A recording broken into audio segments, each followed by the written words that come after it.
네, 안녕하십니까 여러분. 한 달 사이에 가성비가 떡락한 PC 부품 알려드립니다. 가락시장 24년 7월 호 시작해보도록 하죠.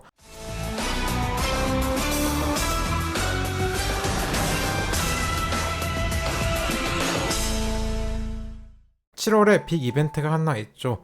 월말에 AMD에서 차세대 CPU가 출시될 예정입니다. 아마 31일이 될 것 같아요. 공개된 성능 향상폭이 전세대 대비 15% 내외이기에 딱 적절한 격차의 출시 가격이 조금 내려간다고 합니다. 그래서 이번 달 CPU 시장에 상당한 변화가 있을 것 같은데요. 한번 살펴보도록 하죠.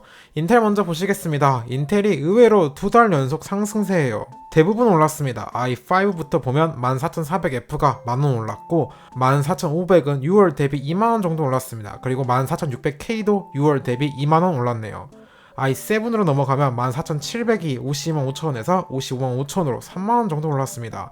i9에서도 14900KF가 74만원에서 77만원으로 3만원 정도 오르면서 대부분 2, 3만원의 상승이 있었습니다. 반면 AMD는 신제품이 곧 나오다 보니 가격을 떨구는 추세입니다. 라파엘에선 인기 제품이죠. 7800X3D가 2만원 정도 빠졌고 보급형에서도 7500F가 20만원 이하로 내려오면서 상당히 좋은 가성비를 찍어주고 있습니다. 반면 APU 라인업은 더 이상 빠지지 않고 있습니다. 피닉스 8700G가 지난달과 동일한 가격을 유지, 내장 그래픽이 빠진 8700F도 똑같은 가격입니다. 당분간 APU는 이런 추세가 지속될 것 같습니다. 메인보드로 넘어가죠. 인텔용 보드 먼저 보시겠습니다.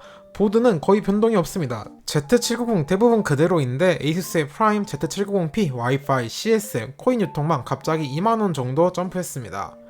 B760 역시 Z790과 비슷하게 거의 변동 없이 지난달 가격 그대로 유지 중입니다. 반면 AMD용 보드는 살짝 변동이 있습니다. 아무래도 CPU는 이번 달에 신제품이 나오지만 X870 보드는 9월, B850 보드는 아마 그 이후에 나올 예정이기에 당장 600번대 보드에 새로운 CPU를 물릴 수밖에 없습니다. 그래서 출시 직후 수요가 쏠릴 것을 대비해서 미리 보드를 구매해 놓는 경우가 있기에 일시적으로 수요가 늘었습니다. 추가로 X870은 스펙이 괜찮은데 가격이 상당할 것으로 예상되고 B850은 루머대로 나온다면 아쉽기에 600번대가 좋다 판단하는 것 같습니다.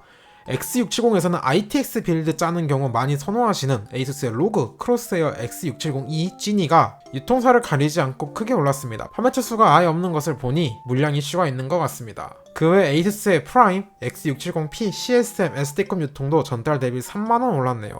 B650에선 ASUS의 로그 스트릭스, B650E-2 게이밍, 와이파이, SD컴 유통이 물량 이슈가 있습니다. 판매처도 거의 없고 가격도 크게 올랐네요. 기가바이트 B650M S2H PC 디렉트는 지난달 12만원에서 현재 13만원으로 만원 정도 올랐습니다. 다행인 점은 A620은 여전히 빠지고 있습니다. 아마 보드를 미리 사둘 정도면 하이엔드급 CPU를 고려 중이기에 보급형 CPU에 주로 사용하는 A620은 딱히 수요가 늘지 않은 것 같습니다. 당분간 이런 추세가 예상됩니다. 아무래도 새로 나올 9600X가 초반에는 상당히 비쌀 테니까요. 5600X나 7600X도 출시가가 약 40만원에서 서서히 내려왔죠. 램으로 넘어가겠습니다. 삼성 5616기가 시금치가 간만에 반등했습니다. 연초부터 5만원 초중반대였다가 이번 달에 6만원대로 올라섰습니다. 오를 때가 되긴 했지만 조금 찝찝한 것은 새 CPU에 맞춰서 램 가격을 미리 올려놓은 것이 아닐까 싶은 의심이 드네요. SK하이닉스 5616기가도 6월부터 상승세죠. 이번 달에도 상당히 올라서 7만원 후반대에 안착했습니다. 그나마 다행인 점은 대체품 에센코어의 클레브 미형램이 6만원 초반대를 쭉 유지해주고 있습니다. 튜닝램은 1, 2분기에 대부분 브랜드가 돌아가면서 소폭씩 인상한 이후로는 변동 없이 그 가격 그대로 유지하고 있습니다. SSD로 넘어가겠습니다. SSD는 보통 램이랑 시황이 비슷하게 흘러가죠. 몇 제품이 올랐는데 우선 스테디셀러인 삼성의 PM9A1 1TB가 6월 10만원에서 7월 기준 12만원까지 올랐습니다. 그리고 웬디 플렉 SM850X 1TB는 12만원에서 13만원으로 약 만원 상승했네요.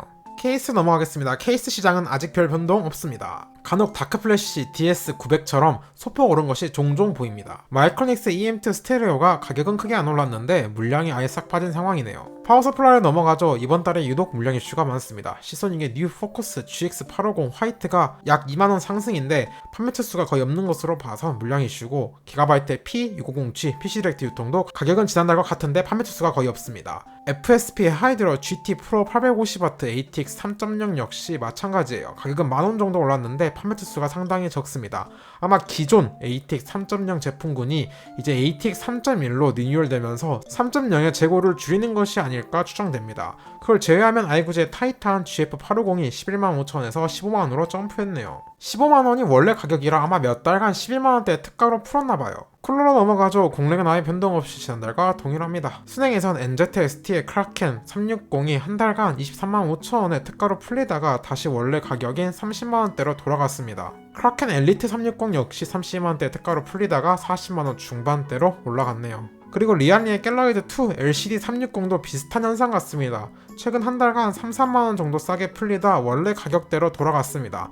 마지막 그래픽카드로 넘어가죠. 엔비디아부터 시작하겠습니다. 막내 RTX 4060입니다. 6월과 동일하게 30만원 후반대 최저가네요. RTX 4060 Ti 8기가는 아주 살짝 내렸습니다. 지난달과 비슷한데 소폭 떨어져서 최저가는 40만원 후반대를 찍었습니다. 16기가도 떨어졌네요. 지난달 소폭 올라서 60만원 초반대였는데 이번달에 다시 떨어져서 60만원 초중반대로 내려왔습니다. 넘어가서 RTX 4070입니다. 역시 소폭 내렸습니다.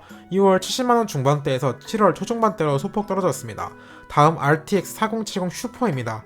여기도 소폭 내려갔네요. 6월 80만원 중반대에서 살짝 떨어져서 7월 80만원 초반대에 안착했습니다. 넘어가서 RTX 4070 Ti 슈퍼입니다. 지난달에 소폭 내려서 110만원 초중반대였죠. 이번달에도 소폭 내려서 110만원 초반대에 안착했습니다. RTX 4080 슈퍼는 변동이 없네요. 지난달에 소폭 빠져서 140만원 초반대였는데 그 가격 그대로 유지 중입니다. 마지막 RTX 4090입니다. 여전히 변동 없습니다. 270만원으로 오르고 나서 이 이하로 떨어지지 않네요. AMD 라데온으로 넘어가죠. RX 7600부터 시작하겠습니다. 소폭 올랐습니다. 30만원 초반대에서 초중반대가 되었네요. RX 7600 XT는 변동 없습니다. 지난달과 동일하게 40만원 초반대를 유지하고 있습니다.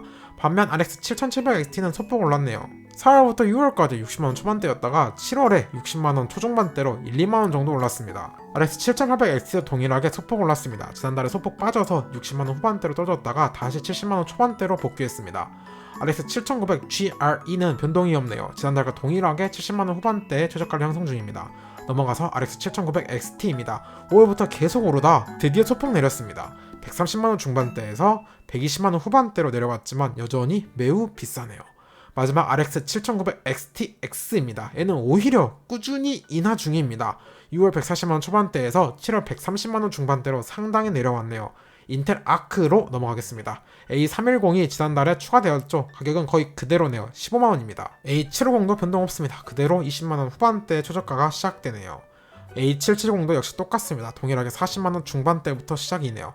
자, 오늘 영상도 도움이 되셨다면 구독과 좋아요 눌러주시면 또 다음 영상에서 만나도록 하죠. 안녕.